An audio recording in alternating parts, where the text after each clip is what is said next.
अच्छी तरह से हम इसको सुने और समझें, आप पाएंगे कि बिल्कुल सही है।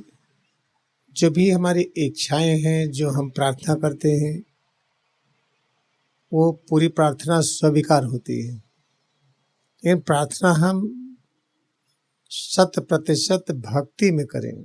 भक्ति किसको कहते हैं? पूरी एकाग्रता में। जैसे हमारा दाहिना घुटना ठीक नहीं है, कल्पना करिए गठिया है और नी रिप्लेसमेंट होना है, तो हम पूरा प्रार्थना करें कि हमारा दाहिना घुटना नया हो जाए। कैसे होगा नया? दाहिने घुटने को नया करने का ज्ञान दाहिने घुटने में ही है और सिर से पैर की उंगली तक पूरे अस्तित्व में सारा ज्ञान भरा हुआ है कि पूरी शरीर हम कैसे नई करें। इसको जब तक चाहे हम रखें और आवश्यकता के अनुसार इसमें परिवर्तन करें और जब चाहे इसको अदृश्य कर लें। इस चीज़ को याद रखिए, घुटने का ज्ञान घुटने में ही है। तो घुटने में कैसे एकाग्रता बढ़ाएंगे हम? किस तरह एकाग्र होंगे? पूरा अस्तित्व लगा दे। पूरा अस्तित्व क्या है? जब घुटने की अनुभूति करें तो उसी समय पूरे शरीर के एक एक अंग में एकाग्रता बढ़ाएं। हमको दाहिना घुटना नया करना है, तो सिर से पैर की उंगली तक पूरे शरीर में एकाग्र हो जाए। उसी समय श्वास में एकाग्र हो जाए। उसी समय भ्रूमध्य के सामने हम जो कुछ दिखाई पड़ता है, आंख बंद करके उसको भी देखते रहे। सिर और रीढ़ कहाँ है? जब पूरे अस्तित्व की अनुभूति करते हुए स्वीकार कर ले कि ज्ञान है, ये शक्ति है, शांति है, आनंद है, अमरता की अनुभूति है, फिर हम घुटना को याद करें और इसको एक विचार लें कि इसको नया करना है, तो नया होने लगता है। वरना डर गए तो नहीं होगा, मन में शंका होगी तो नहीं होगा। 100% डिवोशन चाहिए। डिवोशन कहते हैं प्रसन्नता पूर्वक एकाग्रता। याद रखिए, जैसे जैसे दवाओं की संख्या बढ़ रही है, जैसे जैसे डॉक्टर की संख्या बढ़ रही है, वैसे वैसे बीमारियां बढ़ रही हैं। दवाओं बढ़ने के साथ साथ बीमारियां बढ़ रही हैं। दवा बढ़ने के साथ साथ बीमारियां घटनी चाहिए। डॉक्टरों के बढ़ने के साथ साथ मरीज घटना चाहिए, लेकिन नहीं हो रहा है। इसका अर्थ है कि कारण कुछ और है। उसका कारण क्या है? आपकी यूनिवर्सिटी में, कॉलेज में, मेडिकल कॉलेज में, इंजीनियरिंग कॉलेज में कहीं पर भी उसका कारण नहीं पढ़ाया जा रहा है। कारण पढ़ाया भी जाता है तो कहते मौसम बदल रहा है या बैक्टीरिया वायरस के कारण है। वो ऐसा कारण बताते हैं जो सही नहीं उतरता है। इसीलिए जो महातार बाबा ने सभी बीमारियों का कारण बताया, शारीरिक बीमारियां, मानसिक बीमारियां और अज्ञानता का कारण स्पष्ट कर दिया है। कारण सिर्फ एक है, हमें ये नहीं पता है कि हमारे परब्रह्म के बीच में दूरी नहीं है। हमें नहीं पता कि जो रचनाकार है, जिसकी वजह से रचना हुई है सिर से पैर की उंगली तक, जिसकी वजह से ब्रह्मांड की रचना हुई है, रचनाकार स्वयं रचना के रूप में है। ये हमें पता नहीं है। इसको कैसे पता करेंगे? जो सिर से पैर की उंगली तक रचना है, इसमें एकाग्रता ऐसा बढ़ाएं कि 100% इसमें एकाग्र हो जाए। इसमें इतना एकाग्र हो जाए कि पूछे नहीं। इसमें एकाग्रता की असीमता ये तभी संभव है जब सिर से पैर की उंगली तक इसको स्वीकार कर ले कि रचनाकार इस रचना के रूप में है।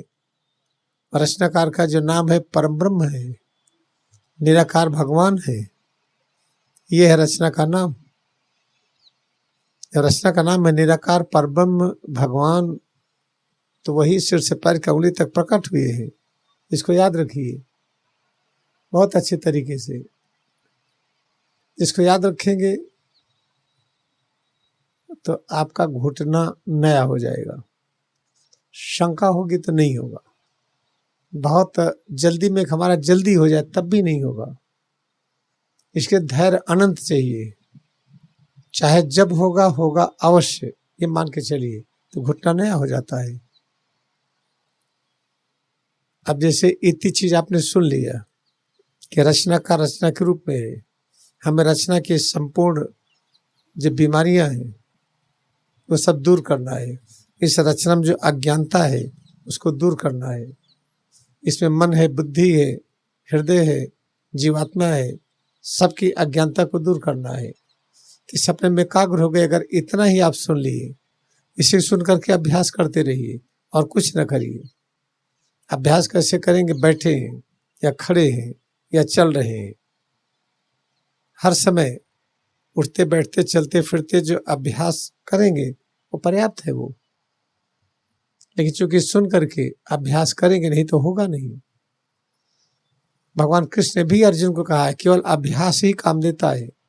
ये लहरी महाशय ने कहा है, यही ज्ञानता युक्तेश्वर गिरि ने कहा है, यही परमहंस योगानंद ने कहा है। और इसको पढ़ने से अभ्यास करने की प्रेरणा मिलती तब तो ठीक है। अगर हम पढ़ लिए अभ्यास की प्रेरणा नहीं मिली तो पढ़ना बहुत हितकर नहीं होगा। योगी कथामृत है, इसको पढ़ने से अगर अभ्यास हम करने लगते हैं तो बहुत अच्छा है। नहीं तो इसको पढ़ने से इतना आंशिक आपको आराम मिलेगा, उससे काम नहीं चलेगा। इससे अभ्यास जरूरी है। अभी आप बैठे हुए हैं, जिसको अंग्रेजी में बताएंगे, आप अभ्यास जारी रखिए। सिर से पैर की अंगुली तक इसमें एकाग्र हो जाइए। रचनाकार ही रचना के रूप में ये मान लीजिए। सिर, चेहरा, गला, दोनों हाथ है, पीठ, सीना, पेट, दोनों पैर, ये सब जो अनुभव हो रहा है, ये जो रचना है, रचनाकार ही रचना के रूप में है। और रचनाकार को होली साइंस में क्या कहा गया? परम ब्रह्म। इन्हीं को परम ब्रह्म कहा गया है। परम ब्रह्म क्या है? जो सभी ब्रह्म को बनाए। याद रखिएगा, इसके जो सिद्धांत हैं आप अभ्यास करिए, किसी को कहने की जरूरत नहीं है।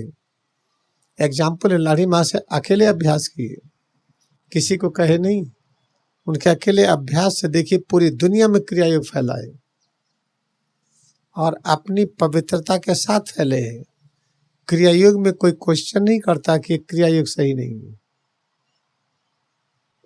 इसलिए आज से फिर से इसी समय से सिर, चेहरा, गला, हाथ है, पीठ है, सीना, पेट, दोनों पैर कहाँ है? ये है क्या? ये रचनाकार है, ये परब्रह्म इस रूप में। तो रचनाकार के अंदर क्या है?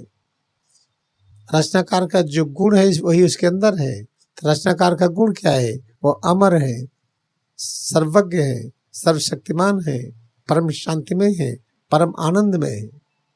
तो सिर से पैर की अंगुली तक जो अनुभव करेंगे ये वही है।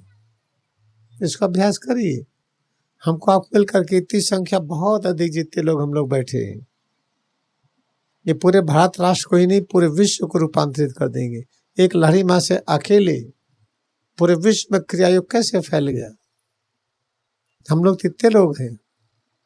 अगर इतने लोग इसका अभ्यास में जुट जाइए तो केवल भारत ही नहीं पूरे विश्व को हम लोग रूपांतरित कर सकेंगे। कैसे? जो हथियार बनाएगा, जो हथियार बेचेगा, जो खरीदेगा, तीनों इविल वर्क है। जैसे कोई जहर बनाए, कोई जहर बेचे, कोई जहर खरीदे, क्या कहते हैं? ये बुरा कर्म है, इविल वर्क है। ये सिद्ध हो जाएगा। कोई जानवर मारेगा, कोई जानवर मरवाएगा, कोई जानवर मार करके उसको बेचेगा, इविल वर्क कहा जाएगा। ऐसा चीज जो दिमाग को कमजोर करता है, जिसको शराब कहते हैं, लिक्कर कहते हैं। लिक्कर जो बनाएगा, जो एक्सपोर्ट करेगा, इंपोर्ट करेगा, जो खरीदेगा, जो पिएगा, जो पिलाएगा, ये सब इविल वर्क में आता है। ये पता चलेगा। हरा पेड़ जो काटेगा, हरी फसल जो काटेगा, हरे फल जो तोड़ेगा, सब इविल वर्क है। पहले तो ये सबको पता चल जाए और फिर जब इविल वर्क ये पता चलेगा तब अंदर में धारणा आएगी, विचार आएगा कि इसको नहीं करेंगे। हम कैसे शक्ति पाए, हम ज्ञान पाए कि इसको ना करें। बड़ा आसान है, याद रखिए। शक्ति ज्ञान कैसे पाएंगे? सिर से पैर की अंगुली तक यही सारा ज्ञान है, यही सारी शक्ति, सब कुछ यही है। इसके अलावा कुछ है नहीं है। सिर से पैर की उंगली तक ये ज्ञान है, ये शक्ति है, सब कुछ यही है। याद रखिए, जब सब कुछ यही है तो इसमें एकाग्र हो जाइए।